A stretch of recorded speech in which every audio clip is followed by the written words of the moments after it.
Hi hello வணக்கம் and welcome to ஜெரிஷாஸ் kitchen. இன்றைக்கி இந்த வீடியோவில் பேச்சுலர்ஸ் ஒர்க்கிங் விமனுக்கு யூஸ் ஆகிற மாதிரி ஒரு சிம்பிளான முட்டைக்குழம்பு ரெசிபி தாங்க பார்க்க போகிறோம்.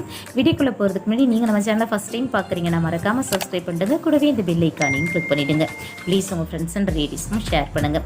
இப்போ நம்ம ப்ரிப்ரேஷன் பார்க்கலாம். இந்த குழம்பு செய்கிறதுக்கு ஒரு பேனை ஹீட் பண்ணி 3-4 ஸ்பூன் அளவு எண்ணெய் சேர்த்துக்கலாம். எண்ணெய் நல்லா ஹீட் ஆனது இது கூட ஒரு அரை டீஸ்பூனுக்கு சோம்பு சேர்த்துருக்கேன்.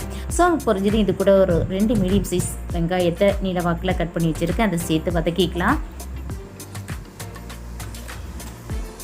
ஆஸ் யூஷுவல் நம்ம எப்பயும் குழம்புக்கு வெங்காயத்தை வதக்குவோம் இல்லையா, அந்த அளவுக்கு வதக்கி எடுத்துக்கோங்க. இப்போ இதில் நம்ம இஞ்சி பூண்டு சேர்க்க போகிறோம்.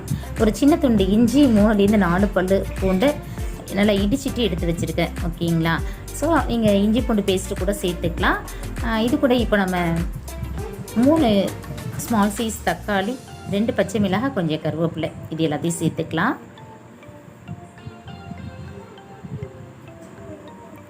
ஸோ இது எல்லாத்தையும் சேர்த்து நல்லா கலந்து விட்டுக்கோங்க.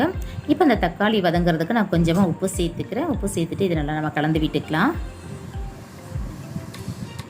இந்த குழம்புல நம்ம வேறு எந்த மசாலாவும் சேர்க்க போகிறது கிடையாது.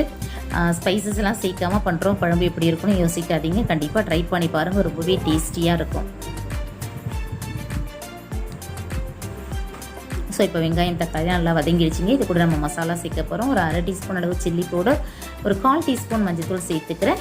இது கூட நான் குழம்பு மிளகாய்த்தூளும் சேர்க்க போகிறேன். அதனால தான் மிளகாய்த்தூள் குறைவாக சேர்த்துருக்கேன். 2 ஸ்பூன் குழம்பு மிளகாய்த்தூள் சேர்த்துக்கோங்க. குழம்பு மிளகாய்த்தூள் சேர்த்து நம்ம குழம்பு வைக்கும்போது குழம்பு டேஸ்ட் இன்னும் கொஞ்சம் ஜாஸ்தியாகவே இருக்குங்க. ஸோ குழம்பு மிளகாய்த்தூளை சேர்த்துட்டு லைட்டாக கலந்து விட்டுட்டு தண்ணி சேர்த்துக்கோங்க. ஸோ இந்த குழம்பு பார்த்திங்கன்னா நான் ஒரு 3 பேர் சாப்பிட்ற அளவுக்கு வச்சுருக்கேன்.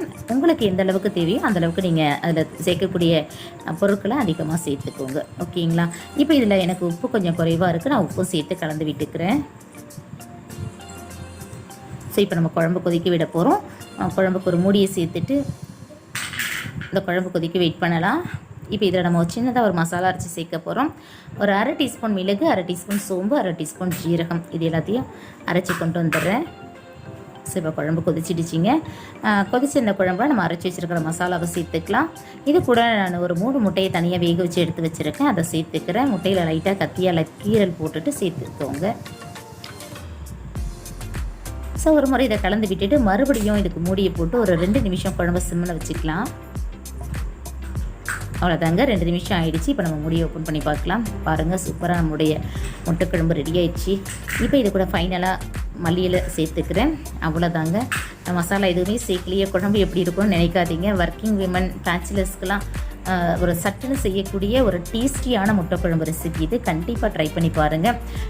ஒரு டைம் ட்ரை பண்ணிங்கன்னா அடிக்கடி இதை தான் நீங்கள் செய்வீங்க. இந்த ரெசிபி பற்றின உங்களுடைய நீளான கருத்துக்களை மறக்காமல் கமெண்ட்ஸில் சொல்லுங்கள். இந்த வீடியோ உங்களுக்கு பிடிச்சிச்சுன்னா லைக் பண்ணுங்கள், ஷேர் பண்ணுங்கள். மறக்காமல் நம்ம சேனலை சப்ஸ்கிரைப் பண்ணுங்கள். கூடவே இந்த பெல் ஐக்கானையும் கிளிக் பண்ணுங்கள். மீண்டும் வேறொரு நல்ல ரெசிபியோடு நான் உங்களை சந்திக்கிறேன். தேங்க்ஸ் ஃபார் வாட்சிங். Take care and by.